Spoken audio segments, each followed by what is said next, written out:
It's hard to even know where to begin. My name is Clara, and I'm from Charleston, South Carolina. For most of my life, I thought I knew what pain was, what heartbreak felt like. But nothing could have prepared me for the last 10 days. 10 days of living in a nightmare. My daughter, Anna, she's my world. She's 17, full of life, always laughing, always finding joy in the simplest things. She's the kind of person who lights up a room just by walking in. But 10 days ago, she left for a party. It was just a small gathering, nothing out of the ordinary. She kissed me goodbye as she headed out the door, and that was the last time I saw her. I remember sitting up that night, waiting for her text, or to hear her footsteps at the front door. But the hours passed, and there was nothing. I called her phone, over and over, but it went straight to voicemail. I told myself not to panic, that maybe she'd stayed the night at a friend's house. But by morning, I knew something was wrong. I could feel it in my gut. The first few days were chaos. I called everyone, her friends, their parents, anyone who might know where she was. No one had seen her. I went to the police, filed a missing persons report, and started putting up flyers around town. People tried to be supportive, but their words didn't mean much when every second felt like a lifetime. Each night, I sat in Anna's room, clutching one of her hoodies, breathing in the faint scent of her perfume. I begged God for answers, for a sign, for anything. But the silence was deafening, and as the days dragged on, hope started to slip through my fingers. I couldn't eat, I couldn't sleep, I was barely functioning. All I could think about was my baby girl and where she might be. I'd heard people talk about grief before, but this wasn't just grief. It was a kind of torment I wouldn't wish on anyone. I felt like I was being ripped apart from the inside, piece by piece. And then, on the 10th day, my body finally gave out. I was sitting in the living room, staring at a photo of Anna on the mantle. It was a picture from her 16th birthday. She was smiling so big, holding the cupcake she'd insisted on decorating herself. I felt the weight of the past 10 days, pressing down on me, heavier than ever before.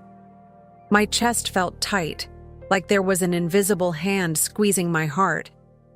At first, I thought it was just the stress, but then the pain started to radiate down my arm. I tried to call for help, but the words wouldn't come. The phone slipped from my hand, and I collapsed onto the floor. The last thing I remember was the sound of rain tapping against the window, and then everything went dark.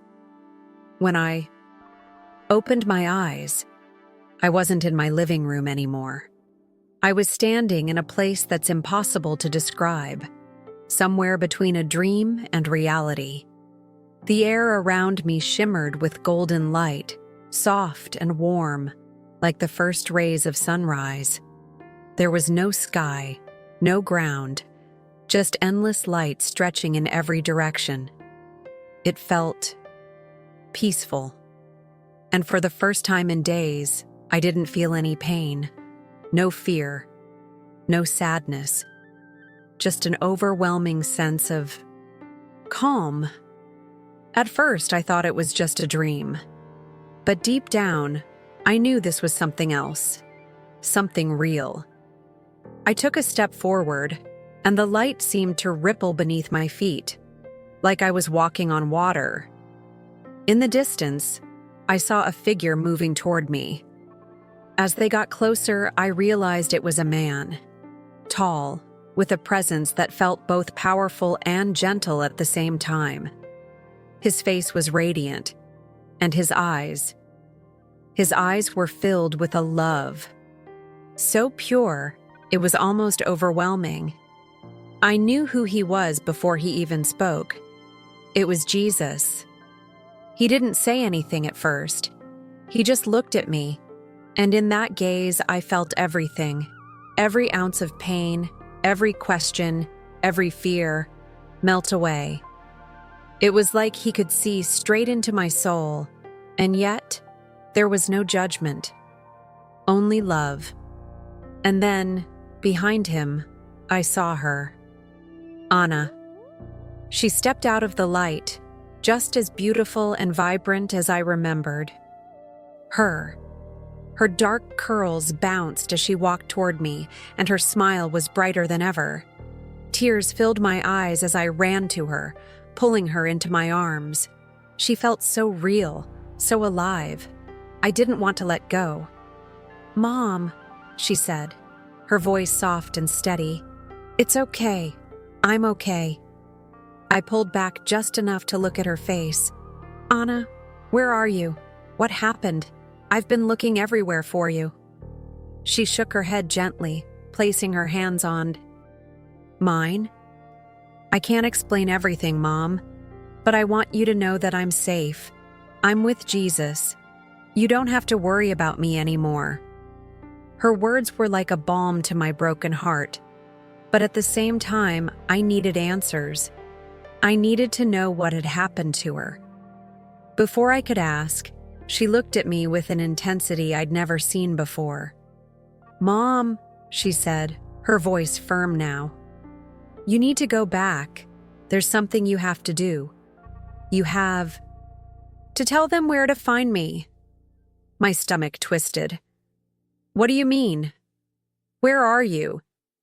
She squeezed my hands. "Near the old bridge, by the main road. There's a clearing there. That's where they'll find me."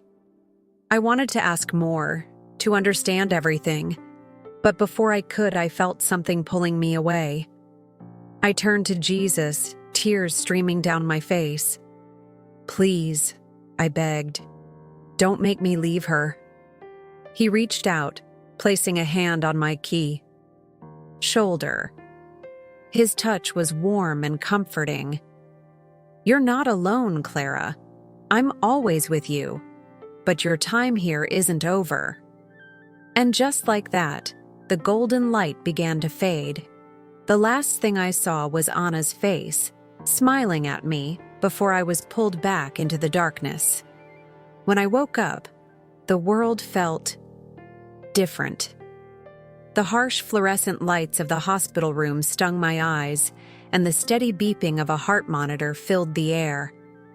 Blinked, trying to make sense of where I was, when a nurse hurried over to me. "Mrs. Carter," she said softly, "you're awake. You've been through quite an ordeal." I didn't say anything at first. I just lay there, staring at the ceiling, the memories of where I had been still fresh in my mind. The golden light, the warmth, Jesus, Anna. It all felt so real.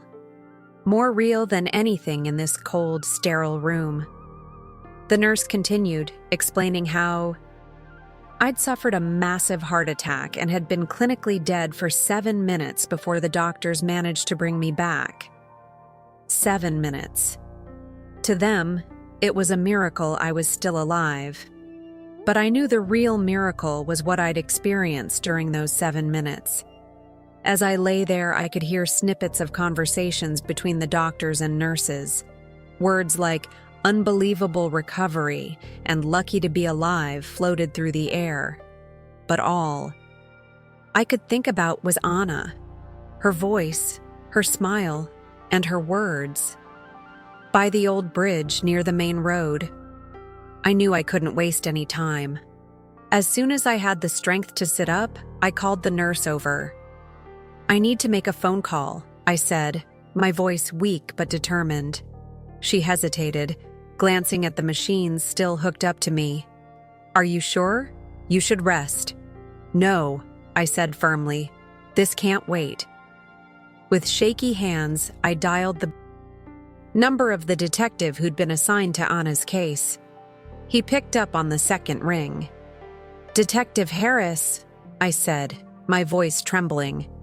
"I know where she is." There was a long pause on the other end of the line. "Mrs. Carter," he began cautiously, "we've been over this. Unless you have new evidence—" "Listen to me," I interrupted, my voice breaking. "I know where Anna is. I can't explain how I know, but you have to trust me. Please.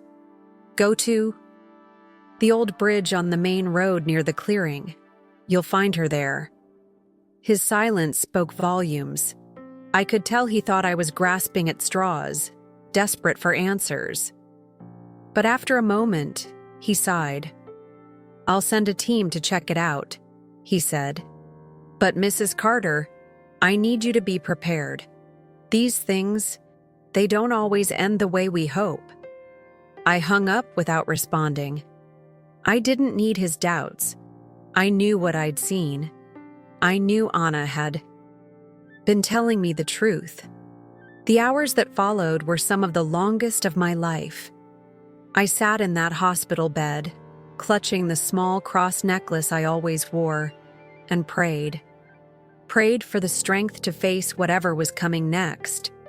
Prayed for closure. Prayed for Anna. When the call finally came, I felt my breath catch in my throat. Detective Harris's voice was quiet, almost reverent. "We found her," he said. "Just like you said. Near the clearing by the old bridge." Tears streamed down my face as he explained how the search team had located Anna's body, partially hidden beneath some brush. He didn't go into detail about her condition, and I didn't ask. All I cared about was that she'd been found, that I could finally bring her home. The days that followed were a blur. Arranging Anna's funeral, speaking with the police, trying to process everything. It was overwhelming. But through it all, I felt a strange sense of peace. It was as if Anna's words, her presence, were still with me, guiding me. The day of the funeral was sunny, the kind of day Anna would have loved. As I stood by her graveside, surrounded by friends and family, I felt a bittersweet mix of emotions. I was heartbroken to say goodbye, but at the same time, I knew she was in a better place. She was safe. She was with Jesus. I spoke at the service, my voice steady despite the tears in my eyes. "Anna was more than just my daughter," I began. "She was my light, my joy, my reason for everything. Losing her has been the hardest thing I've ever faced, but I want you all to know, she's not really gone. I saw her, I held her, and I know she's at peace." The crowd was silent, hanging on every word. I told them about my experience, the golden light, the overwhelming love, and the message Anna had given me. Some looked skeptical, others teary-eyed, but it didn't matter. I wasn't sharing my story to convince anyone. I was sharing it because it was the truth. After the service, I went home and sat in Anna's room, surrounded by her things. Her laughter still seemed to echo in the walls, and for the first time in weeks, it didn't make me feel empty. It made me feel grateful. Grateful for the years I had with her. Grateful for the love we shared. Grateful for the second chance I'd been given. In the months that followed, I started to rebuild my life. It wasn't easy, and there were days when the grief felt unbearable.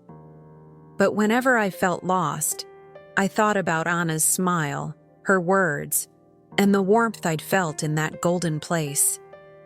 I began volunteering at a local support group for parents who'd lost children. Sharing my story, hearing theirs, it helped me heal in ways I never thought possible. I realized that Anna's message wasn't just for me. It was for everyone who's ever felt broken, lost, or alone. Love never dies, I would tell them. It's the one thing that connects us, no matter where we are. And it's the one thing that can heal even the deepest wounds. Looking back now, I still don't fully understand why this happened to me. why I was given the chance to see Anna, to hear her voice one last time. But maybe it's not. For me to understand. Maybe it's enough to simply be grateful. What I do know is this: Anna's love saved me, and as long as I live, I'll carry her light with me, sharing it with the world in whatever way I can. Because in the end, love is the only thing that truly matters.